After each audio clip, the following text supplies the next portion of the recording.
Hi all welcome to football arena. ഇപ്പോൾ നടന്നുകൊണ്ടിരിക്കുന്ന world cup യോഗ്യതാ റൗണ്ടിൽ വളരെ മോശം പ്രകടനമാണ് ലാറ്റിൻ അമേരിക്കൻ ക്ലബ്ബായ ചിലി നടത്തിക്കൊണ്ടിരിക്കുന്നത്. കഴിഞ്ഞ മത്സരത്തിൽ പരാഗ്വെ അവരെ ഏകപക്ഷീയമായ ഒരു ഗോളിന് പരാജയപ്പെടുത്തിയിരുന്നു. നിലവിൽ പോയിന്റ് പട്ടികയിൽ ഏറ്റവും അവസാന സ്ഥാനത്താണ് അവരിപ്പോൾ ഉള്ളത്.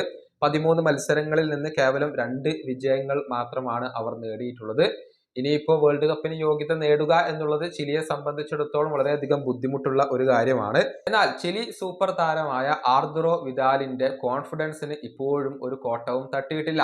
അതായത് അർജന്റീനക്കെതിരെയുള്ള മത്സരത്തിൽ പുഷ്പം പോലെ വിജയിക്കാൻ, വളരെ എളുപ്പത്തിൽ വിജയിക്കാൻ ചിലിക്ക് കഴിയും എന്നാണ് അദ്ദേഹം പറഞ്ഞിട്ടുള്ളത്. വരുന്ന ഇക്വഡോറിനെതിരെയുള്ള മത്സരമാണ് വെല്ലുവിളി എന്ന കാര്യം കൂടി വിദാൽ പറഞ്ഞിട്ടുണ്ട്. അദ്ദേഹത്തിന്റെ വാക്കുകൾ ഇങ്ങനെയാണ്: വരുന്ന ചൊവ്വാഴ്ച ഞങ്ങൾ ഇക്വഡോറിനെതിരെ ഒരു മത്സരം കളിക്കുന്നുണ്ട്. അത് ഞങ്ങളെ സംബന്ധിച്ചിടത്തോളം ഒരു ഫൈനൽ മത്സരമാണ്. ആ മത്സരത്തിൽ ഞങ്ങൾക്ക് വിജയിക്കാൻ കഴിഞ്ഞാൽ തീർച്ചയായും വേൾഡ് കപ്പിന് ഞങ്ങൾ യോഗ്യത നേടുക തന്നെ ചെയ്യും. പറയാൻ കാരണം അർജന്റീനക്കെതിരെ ഞങ്ങൾക്ക് എളുപ്പമാണ്. വളരെ എളുപ്പത്തിൽ അവരെ പരാജയപ്പെടുത്താൻ ഞങ്ങൾക്ക് കഴിയും.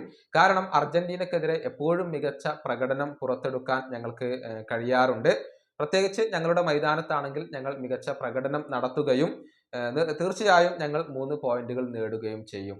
ഇതാണ് ആർതുറോ വിദാൽ പറഞ്ഞിട്ടുള്ളത്. വിദാലിന്റെ ആ ഒരു സ്വഭാവം നമുക്ക് എല്ലാവർക്കും അറിയാവുന്നതാണ്. എപ്പോഴും വലിയ വായിൽ സംസാരിക്കുന്ന ഒരു താരമാണ് ആർതുറോ വിദാൽ. പക്ഷെ നിലവിലെ അവസ്ഥയിൽ അർജന്റീനയെ തോൽപ്പിക്കുക എന്നുള്ളത് ചിലിയെ സംബന്ധിച്ചിടത്തോളം വളരെ ബുദ്ധിമുട്ടാണ്. കാരണം 1ാം സ്ഥാനത്ത് അർജന്റീനയാണ് ഉള്ളത്. ഏതായാലും അടുത്ത ഇന്റർനാഷണൽ ബ്രേക്കിലാണ് അർജന്റീനയും ചിലിയും തമ്മിലുള്ള മത്സരം നടക്കുക. ജൂൺ 5-ാം തീയതിയാണ് ആ ഒരു പോരാട്ടം അരങ്ങേറുക.